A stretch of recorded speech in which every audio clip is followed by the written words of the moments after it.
On today's episode of Gathering the Kings. I think if you're an entrepreneur, you've made lots of mistakes. We had an opportunity to partner with another company, and it was, it all seemed so good. We didn't really vet that company, quite honestly, and it came back to bite us later. We win a contract, everything is great, it's a year in. I'm getting ghosted by the owner of this other company, who is the prime contractor. We're a subcontractor. So I'm calling, I'm emailing, I'm texting, zero response. At that time, it was like half of our company working on this contract. And so they took our positions and booted us off the contract, and we had like zero recourse. And so I had to lay off 5 people right before the holidays. Wow. And that was devastating. I mean, I remember, this is like 15 years ago, and I remember it to this day. What's up, everybody? I'm Chaz Wolfe, Gathering the Kings podcast. I'm your host, back at you here today, King Stage. But I've got an incredible queen here on the King Stage. What a background this one has. Carla James, welcome. I cannot wait. Thank you for being here. Thank you, Chaz. It's great to be here. Yeah, real quick here, before I let you tell us all of your awesome history here, but Carla, for the listeners, Carla asked me a few minutes ago, so I know this is called Gathering the Kings, but and so in true queen fashion, making it a point to be different, although, king is mindset and queens have the mindset that kings do as well. But Carla, you have an incredible background and some immense success. I want the listeners to buckle in because there's no king or queen talk here. This is just straight boss. You are incredible. So, Carla, what kind of business do you have? Thanks, Jess. So I am the CEO of Solidus Technical Solutions.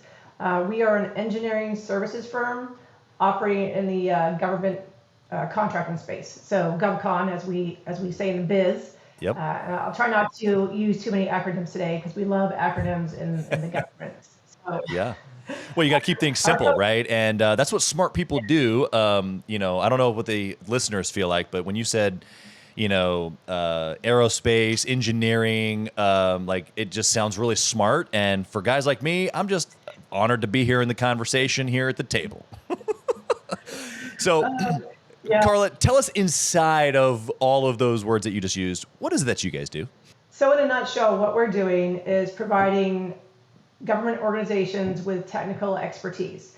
And we are strictly in the engineering space. So my product is people. So I provide highly skilled engineers, whether it's a mechanical engineer or a software engineer, network engineer, on and on, to government agencies to help them meet their mission.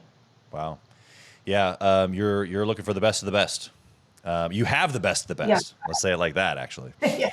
Okay, well, so there's and not just even in talented individuals, but you've built large teams, very large businesses, and so let's jump into it here. Before we get into your business history, though, I want to know for Carla, individually, the queen, what's burning on the inside? Why are you doing this? What's in it for you? Well, one of the reasons I just mentioned that we help organizations meet their mission, and our biggest client really is DoD, Department of Defense, and so at the end of the day, we're helping to secure national security. Right. So when you step back and you think about that, that's pretty impactful. Yeah. And I previously was serving the Air Force, so I have that sort of sense of mission and purpose kind of instilled at me at a fairly young age.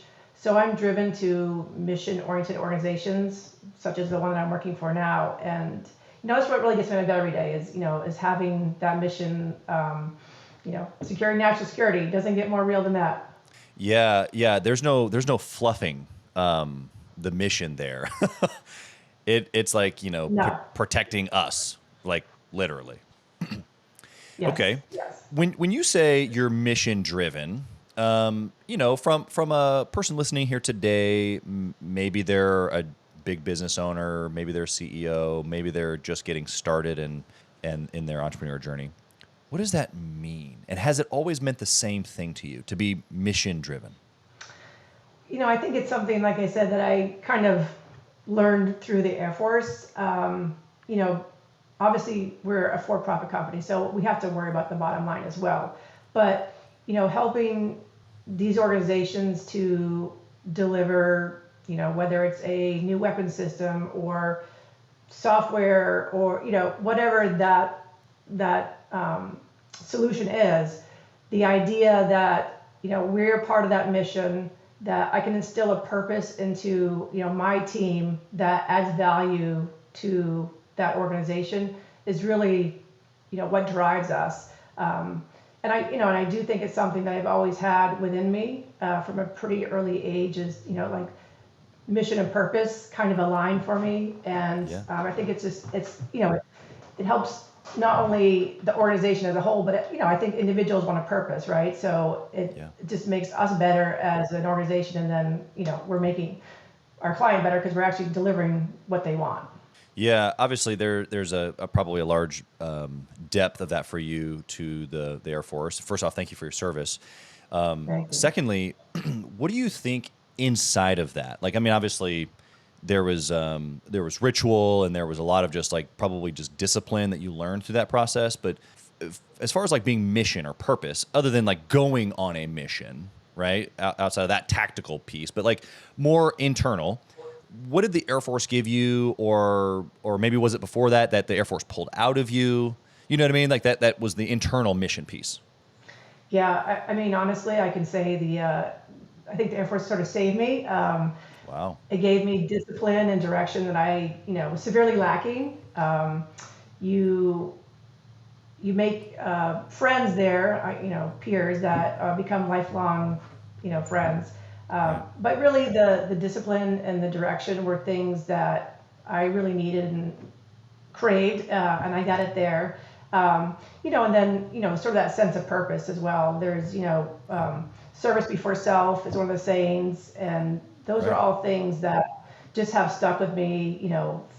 I served 8 years, so it wasn't a whole career, but it was long enough to be very impactful, obviously, to my forward journey where I am today. Yeah, you spoke to just that you had a craving for it. I think that all humans do, right? And that was how you were able to kind of scratch that itch, if you will. But it ended for you, even though 8 years isn't a quick period.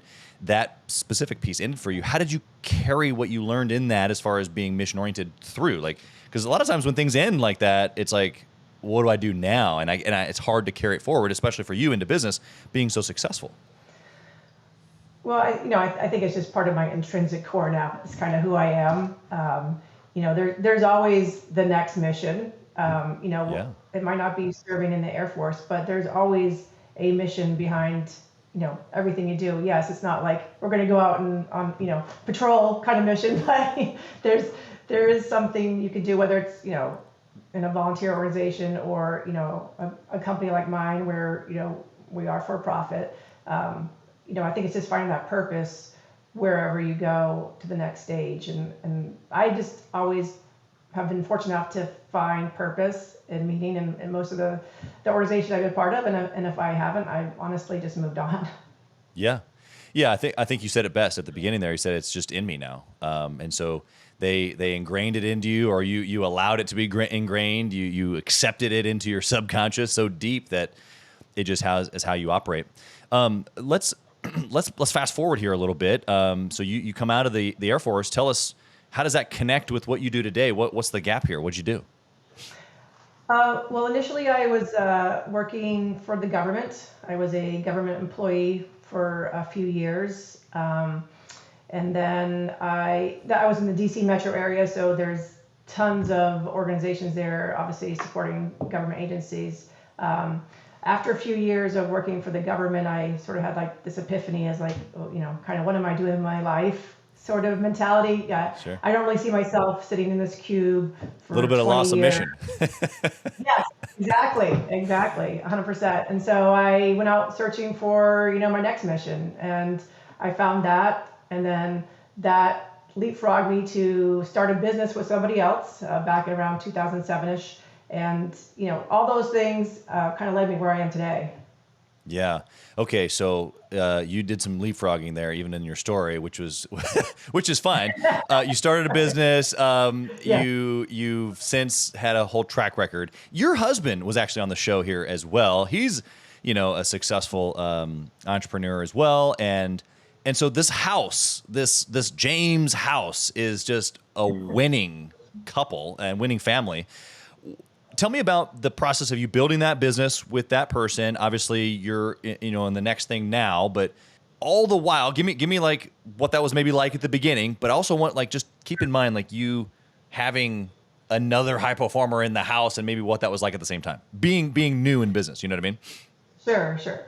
Well, the business that I started back in 2007, unfortunately, my husband was not in my life quite yet, but a coworker and I started that company basically because we were working for a small business that was wonderful. It was like 200 people.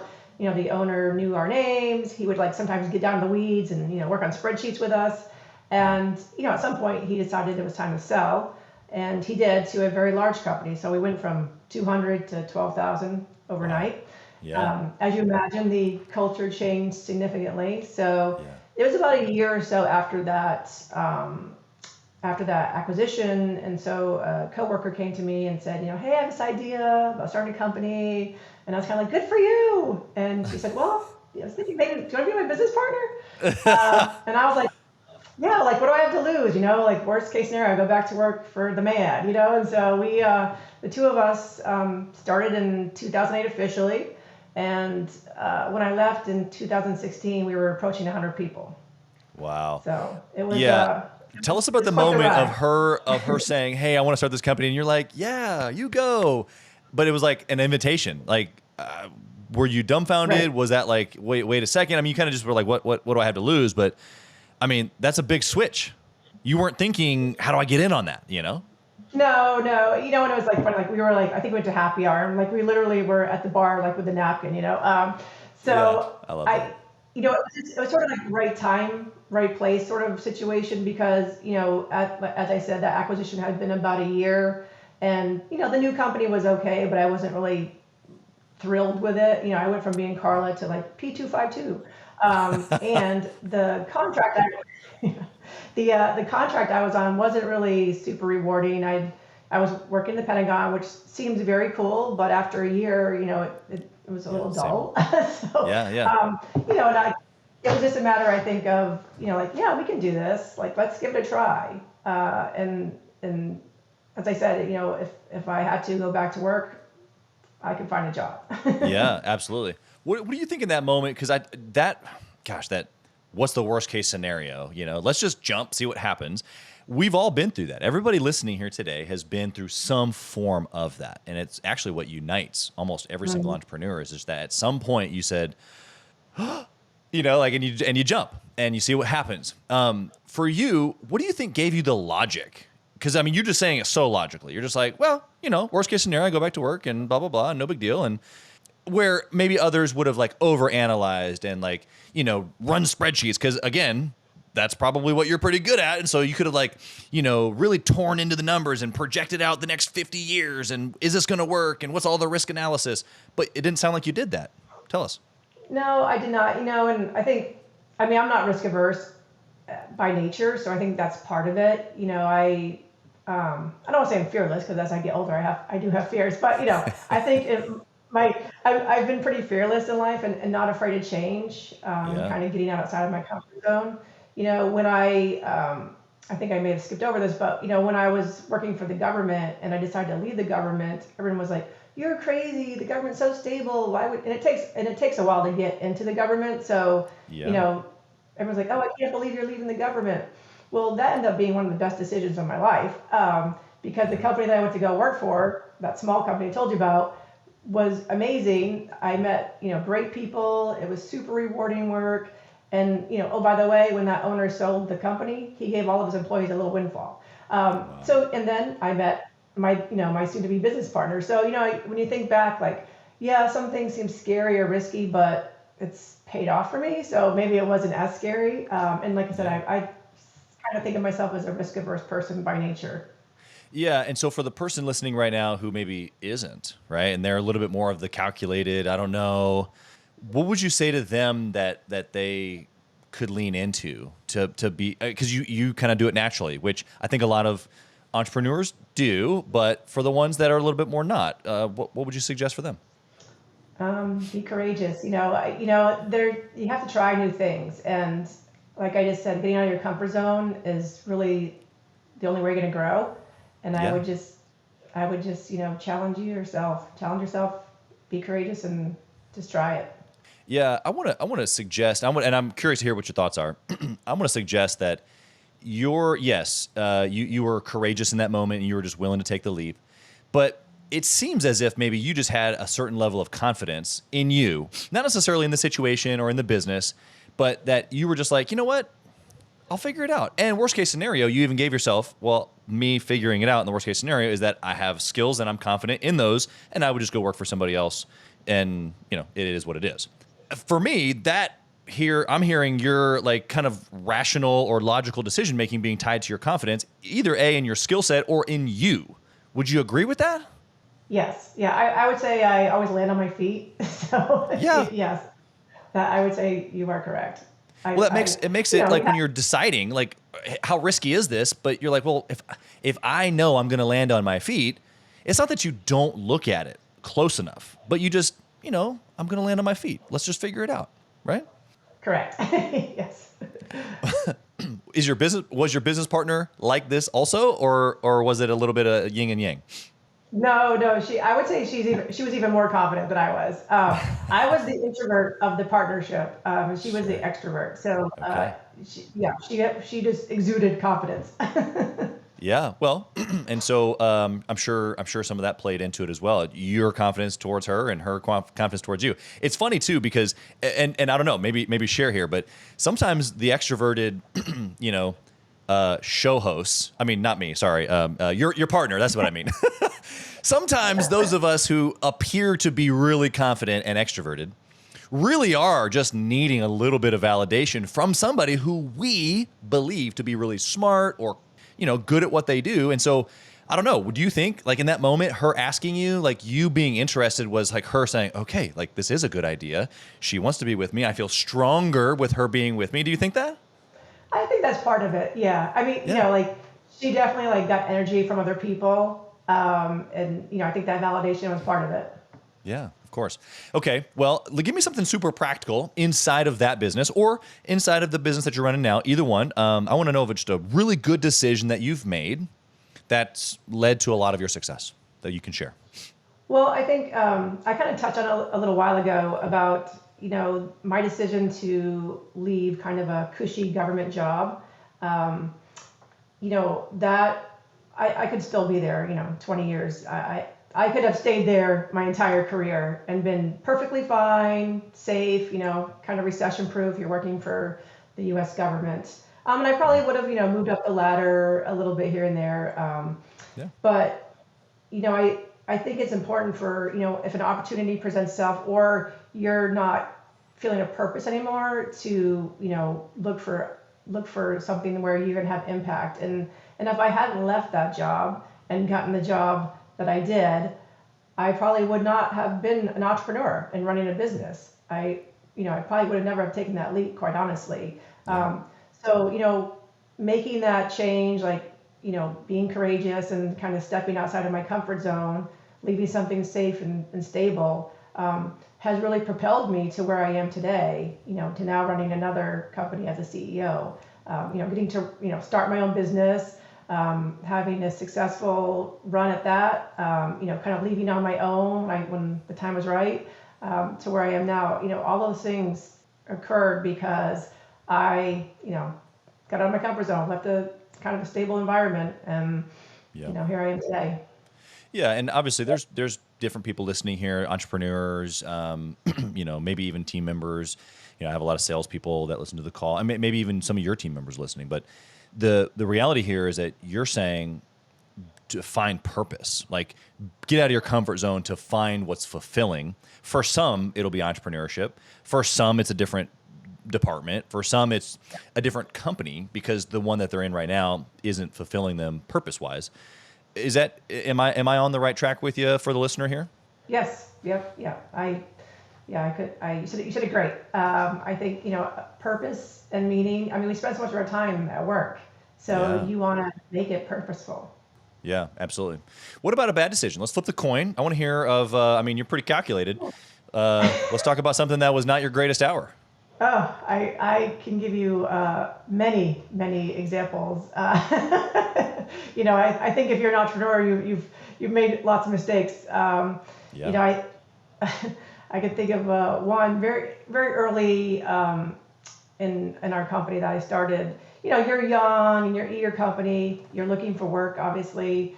Government contracting can be mind-boggling and frustrating. It happens very slowly too. So we had an opportunity to partner with another company, and it was, it all seemed so good, and we didn't really vet that company, quite honestly, and it came back to bite us later. So we get into a partnership with this company, we win a contract, everything is great, it's a year in, and the government typically does, 5-year contracts, a base year, and then they exercise options after that. So government exercise option, all right, we're in, and I'm getting ghosted by the owner of this other company, who is the prime contractor. We're a subcontractor. So I'm calling, I'm emailing, I'm texting, zero response. Wow. And I have 5 employees. At that time, it was like half of our company working on this contract. And so, I mean, the end of it is basically they took our positions and booted us off the contract, and we had like zero recourse. I mean, we found out later that this company was very litigious. The owner had sued her own employees on several occasions. And our law firm was like, you really don't have any chance of winning, and it's going to, cost you a lot of time and money. And so I had to lay off 5 people right before the holidays. Wow. And that was devastating. I mean, I remember, this is like 15 years ago, and I remember it to this day, how impactful that was on us. And so, going forward, we were a lot more, trust but verify approach to getting to, partnerships with other companies. And, that was just a hard lesson learned, but luckily it happened early. So, going forward, there's, a lot more vetting going on. Yeah. Hey, Kings and Queens, Chaz Wolfe. I want to talk to you about something that's super important to me. We put a lot of time and effort, we meaning myself and my team, into this podcast, into the content that goes out every single day. And if you have been getting any sort of value or insight from this, we want it to be able to reach other business owners too. So we would love if you would like, comment, share, leave a review, post, share again, all of the things on social media, on all the different platforms, or even on the podcast mediums of Apple and Spotify. We would love to be able to get our content into more hands, more entrepreneurs, so they can grow their business as quick as possible. Together, we are building a community of like-minded entrepreneurs who are committed to growing their businesses to new heights. So let's do this. Let's help each other. Let's help each other grow. Well, and a lot of those mistakes do happen early, like you're saying, because we don't know any different. Right. And so we cross the path, and that happens. And then we either learn from it and it doesn't happen again, or we don't learn from it and it basically just destroys us eventually. But okay, So for you, there's a little bit of a vetting process, probably some legal, some contracts, that you just do better. What did you learn from a people perspective? Like, the layoff people, you were dealing with this person that you obviously thought was trustworthy, but then wasn't. Like, I mean, you've led a lot of people now. What did you learn about people through that whole circumstance? Well, I mean, I like to think that most people are good, at their core. But Sure. again, that trust but verify. And, one thing that I've sort of, as I've, gotten older and been in this business for a while, a lot of it is like your gut, like kind of trust your gut. Back in that situation, I did have a little bit of hesitation, but, we were eager and, we needed to work, right? So you just sort of like jump in and like that didn't work out. So, a gut check is always a good thing, but also like doing some due diligence. I think for the most part, people are, good, and I've had so many amazing, employees and partners throughout the years. But every now and then you have a bad apple, and you just have to be on the lookout for them, and hopefully you recognize it sooner rather than later. Yeah, and I think that you're spot on with that. What are some of those maybe telltales, those little red flags along the way that spike your interest now before it gets there, that you're like, I don't know about this? What are those things that you're paying attention to? Well, one of the things with usually people like in leadership roles or, excuse me, or, upper management, if they're not humble, that's usually a sign Yeah. for me. If they have kind of a ego, Yeah. a big ego, that's a sign for me. Those are two very big telltale signs for me. How As does far that as, come across in a conversation or in a Zoom meeting? Like, how do you're like, oh, that person's, arrogant, or, how do you translate that? obviously being very boastful, and in this industry, it's all about, what your team does. Like, I am not on a client site delivering a software package. Sure. I have no Exactly. idea. I can probably describe it to you, but I can never actually do that work. And so when you have, someone that's running a team or an executive talk about I all the time, or they don't really know anything about their people, that's telling. You can ask me, I have 100 folks. I can probably tell you a little something about each one of them.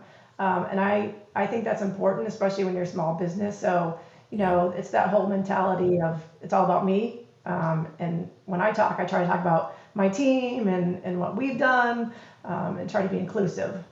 Yeah. Yeah, I think that there's just a maturity at some point, because we all start there with the I, the me. It's just natural. But I think for the ones that what you're saying that we're looking out for, it's not that they've not grown out of it. They're just on the other side of the track, a little bit maybe more malicious about it, and that's a telltale. You're 100% right. It could also be a telltale for someone who just hasn't matured enough, and they're not necessarily evil perspective, but or per se.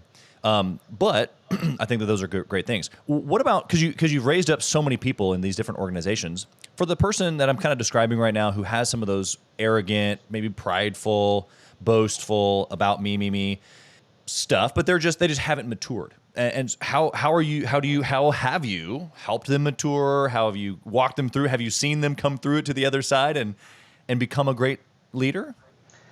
Well, I think, I'm trying to think of somebody that I know that may have, gone through this, but Sure. I think one of the things I tell people is, listening is a skill. So, listen more than you talk.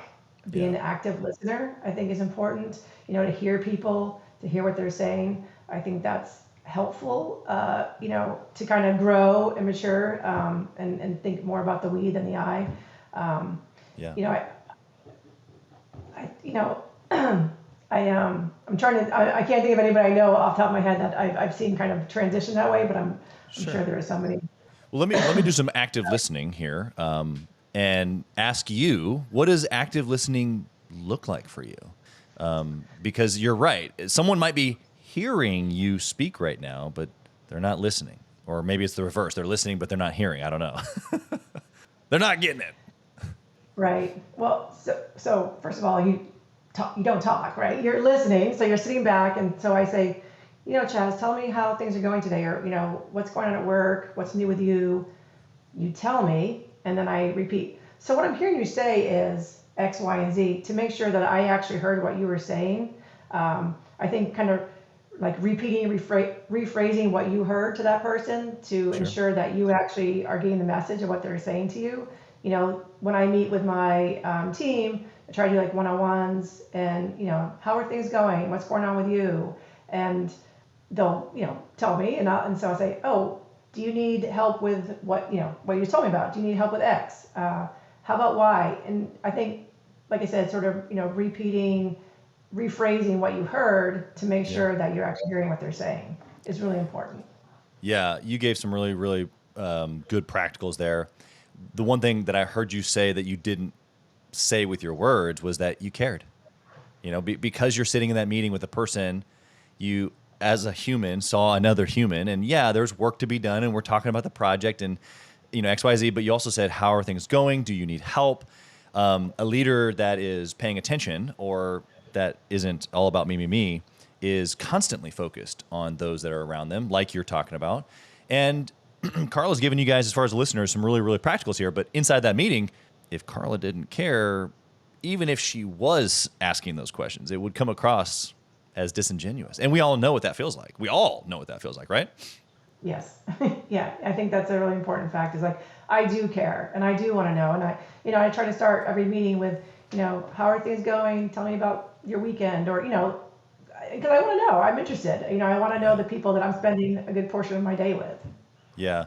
Yeah, there's a difference. We've all been in the meeting where you talk about the quote unquote weekend or whatever because it's the corporate thing as opposed Right. to like I know your family, right? I Right. know the name of your husband or your wife or your children, and when you tell me that you guys went to a water park this weekend, I can envision you with, your husband and your kids, going to the water park. So it's real, is what you're saying. Yes. Exactly. How does that look different in an organization of 100 versus when you first got started and it was just you and your partner and maybe one or two people that you brought on? Well, yeah, it's entirely different. I mean, back in the early days of that company that I co-founded, basically every person that worked for us was somebody that we had worked with before or that we personally knew was a friend. And it wasn't until we got to about 20 where they were no longer like our inner circle people. Sure. So, as you expand, you have less and less, personal connection with those, with the employees that you're bringing on. And so it's not as personal, but, you try to have a connection with somebody. Like you said, I know that you're a boating guy. So, I love boats. So we're going to chat about boats. Because I do want to make a connection and I want it to feel genuine. I don't want it to be like a forced corporate spiel, right? Right. But it is harder, obviously, as the numbers grow. And especially like we are a remote company. All of our employees are in different places on different client sites. So trying to bring people together, to do some events where they can bring their families and just trying to get to know people. But it is a challenge. Yeah. Yeah, that's interesting.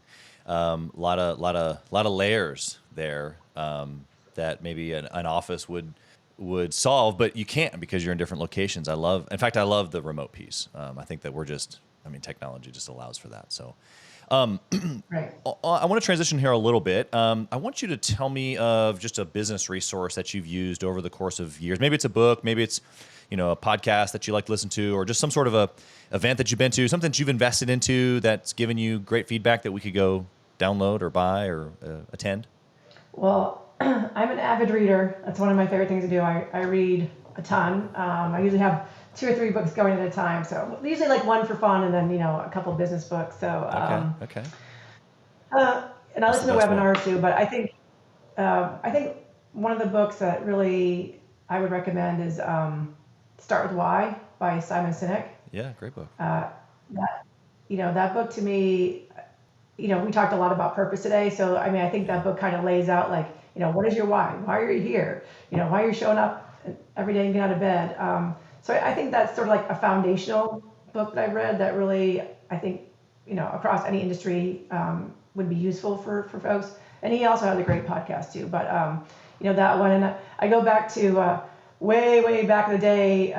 One of the first business books I ever read was Good to Great by Jim Collins. And I think that's a classic. I think it's withstand the test of time. So I'm a big fan of reading, so I encourage all my folks to read. Just be curious and read. Yeah, that last little be curious. That's the ticket, right? It doesn't.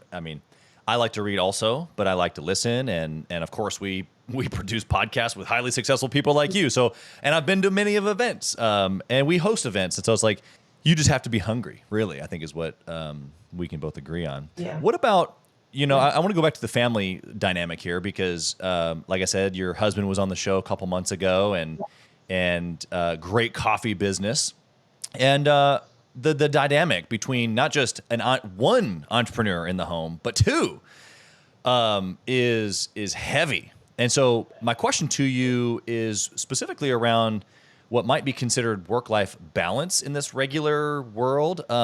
I don't like the word balance at all. In fact, I don't even agree with it. I think obsession is a better word. And so if we were to say work-life obsession, we obsess over our business, we obsess over our people, we obsess over our family, our marriage, fill in the blank. And Right. I find when I'm not obsessing of whatever that area is, it's not that I need to take away from the other thing and balance it. I just need to obsess about the thing that I say that's important to me. So for you, especially having a super high performing husband as well, what does that look like? What does work-life obsession look like for you guys? How do you do it? Well, I would say work-life integration. There you go. I So love that. Yeah. yeah, I mean, obviously, we're both running businesses, we're both busy, but the fun thing is having someone at home that I can bounce ideas off of or talk to about like having, because I mean, being a CEO can be lonely. So Yeah. actually having, You get to go you home to know, your own mastermind. right, exactly. And it's been helpful for both of us, to I bounce bet. ideas off or, you know, have someone to vent to because you can't really vent to your employees, right? So That's right. it's been, it's wonderful. And like I said, there's an integration aspect. So we do events. He's in the coffee industry, so there's food and beverage events. I'm lucky I get to attend. And they're for work, but they're also you're having fun too, right? Because you're Yeah. drinking some great coffee and you're meeting interesting people. Right. I get to go to Costa Rica to a coffee farm with him. So it's, Yeah. I think it's about, understanding that, they are going to be intertwined. Yeah. There is no such thing as, work-life balance. I agree with you. And I think we're both really good about knowing like, okay, I'm getting burnt out. I need to take a break. Like, let's go for a hike. We're, Yep. we're big hikers. So that's kind of our little escape and brain break. But, I feel very fortunate, like I said, that I have, Craig to talk to because it's great having your own mastermind at home. and Yeah. and when he was making the jump, and I'm sure he talked about like going from a very large corporation like ExxonMobil to a family-owned business. I like Right. to think I was pretty helpful to him because he had never been in small business before, and I was like, it is another Different world. You world. have no idea. Yeah. Yeah. Especially from such a large company like Exxon. Yeah. But like, and he's been great and vice versa. Is like, he knows a lot about process and procedures, which, is helpful along the way because, sometimes when you're in a business and you're just kind of doing things by the seat of your pants, you're like, you should think about doing this. And I'm like, oh yes, that's a good idea. Going back to that risk averse thing, like, maybe I should have some Yeah. steps here. That's Yeah. really, really good. I appreciate the perspective there of you guys and the dynamic. What do you think from like a marriage specifically? Like you talked about integration of life, but just the marriage and the honoring of two people. Obviously, you're different people, but you're both entrepreneurs. Both CEOs. You're both high performers, high achievers. The one thing, and I'll say this and I'll let you answer, but when he was on the show, he just had so much admiration and honor for you. The way that he talked about you was like that you were on top of the world and that he ran this company and that you were actually really the stud that needed to be on the show. And I remember that like it was like I was just on the phone with him. So talk about that. Talk about maybe what being high performers inside of the marriage has looked like. Well, first of all, he's my biggest fan, so I'm so honored to Yeah. that to be with him. We talked about humbleness. Like that's why he's such a great leader because he is very humble because he is an amazing leader, as you probably know from the show. But he talks about everybody else except for himself. He is the fact that he just jumped into coffee, didn't know the industry.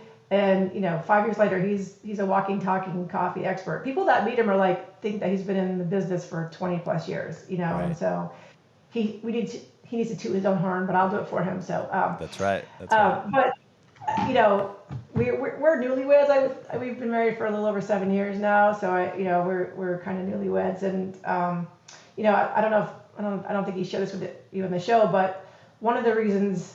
There are several reasons, but one of the reasons for me asking my business partner back in 2016 to buy my shares of the company was to run off and get married. It was sort of like the next stage of my life. I met Craig, and he was the guy that I never thought existed. And Yeah. I was like, here's a person I want to grow old with. Like I didn't think that person existed. And and I have this very successful company, but maybe it's time for the next step and next stage in my life. And so, Yeah.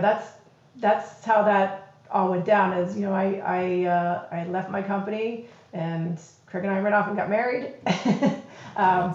And so it was the best decision I made in my life. I can tell you that right now. And I think both of us are very driven and determined people, but but I think thankfully we both have a lot of good, we have a lot of the same hobbies. Like I just mentioned, we love hiking, Sure. we love to bike, we love to be outdoors. So, even though we're high performers, we are able to kind of step back and, life, we're not going to be on our deathbed and say, I should have worked one more day. You have to enjoy, every day. And that's what we do. So, Yeah, and it sounds like you enjoy each other. Is that we is that do. part of the Yeah, we equation?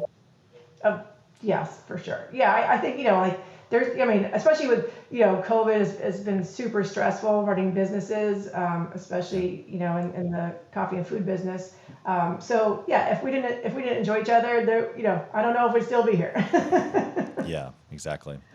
Okay, well, I have one last question here for you, Carla. You've given us some amazing insights. Thank you for that little personal peel back there with Craig. I think that, again, that you guys are just really honoring with each other, and I wanted to point that out to the listeners.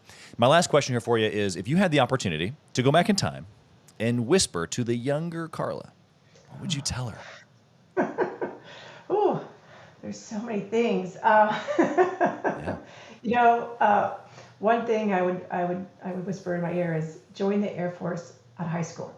So I was one of those sort of rebellious teenagers who, thought I knew everything, and I didn't go to college and I didn't go in the service. I goofed around for many years, and then, I luckily one day woke up and said, what am I doing? And I went to the Air Force recruiter and said, sign me up.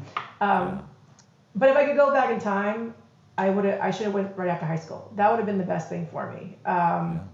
Luckily it all worked out, but there was probably a few years there of, I didn't need to go through. So I would like to go back and tell my younger There's some self bad to, decisions in there. yeah, don't be so stubborn and just go to, yeah. Yeah, I think that message is clear. Starting earlier, don't be so stubborn. I think that you've dropped several really powerful things that even we can take away, because we have these same moments even now. Like whether it's the next business, or you taking an opportunity to be CEO, or Craig taking the opportunity to be in a brand new industry. Like we have these moments where we can look back and, to your point, go, I should do this, or I shouldn't wait, or I shouldn't, fill in the blank. So I appreciate that. How can the listener find you as an individual if they want to reach out to you as an entrepreneur, just pick your brain, get to know you, or your company? Give us clear directions on if we listening today have some sort of a contract that needs your help, or some sort of connection in the government. How can we get them to you? Sure. So you can find me on LinkedIn, Carla James.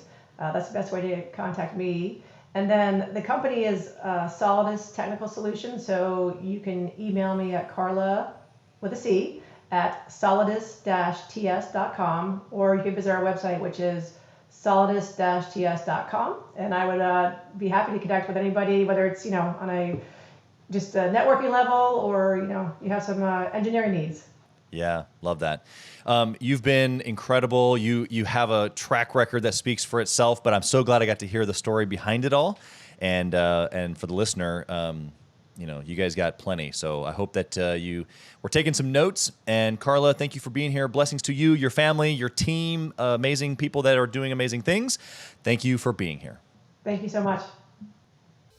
Thank you for listening to Gathering the Kings today. I hope that you were able to pull out a few nuggets to go apply into your business right away. More importantly, though, I hope that you're realizing that it takes more to be successful than just being by yourself, doing it all on your own, carrying the weight all by yourself. What I have realized, not only in my own journey from multiple businesses and multiple different industries, and now interviewing over 200 or 300 other very successful 7, 8, and 9-figure business owners, is that it's tough to do it alone. And so Gathering the Kings exists to bring together successful entrepreneurs. In fact, we are putting together 1,000 kings, specifically who are grateful but not done. We're intentionally assembling kings who fight tooth and nail for their business, family, and communities. And here's what we believe. that in the pursuit of excellence in those areas, that it ignites within us the responsibility to govern power and forge a lasting legacy. So if that relates and resonates with you, and you know that you need people around you, sharp, qualified, other very successful business owners, I want you to go to gatheringthekings.com. I want you to take a look at what we're doing and see if it makes sense for you to be part of our pursuit to 1,000 kings. Talk soon.